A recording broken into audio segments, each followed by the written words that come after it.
ګرانو کتونکو السلام علیکم. زه محمد سلمان همدرد د حق غږ پښتو چینل خبري لنډیز کې ستاسو قربا اوس تاسو پام را اړوم د مهمو خبرونو لنډیز ته. چې افغانستان کې د لومړي ځل لپاره اسرائیلي ځواکونو جنگي جنایتونه افشا کړي د زنداني کېدو له خطر سره مخ دي.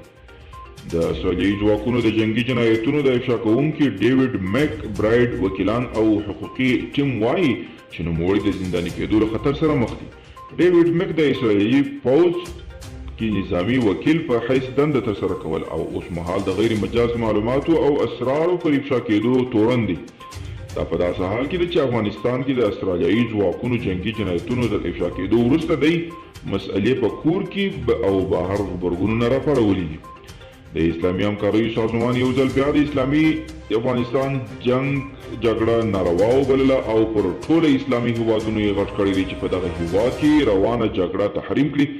دغه سازمان په نایجیریا کې په خپله وروستۍ غونډه کې هم یو پریکړه لیک صادر کړی دی چې په هغه کې د افغانستان سره پر همکاریو ټینګار کړی. له افغانستانه د سرتیرو ایستل به د طالبانو ته د ټرمپ یوه لویه ډالۍ وي.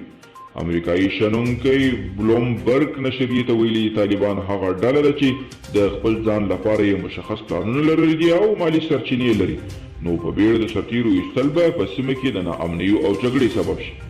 د ایران آیت الله علي خامنه‌ای د خپل هیواد له حکومت څخه غوښتنه کړې ده چې د ساینسپوه محسن فخرزاده غچ باید واخلي. د ایران مذهبي مشر ویلي دي په کره ډول دي د نوموړي د قتل څېړنه وشي او عاملینو ته یې باید سخت سزا ورکړل شي.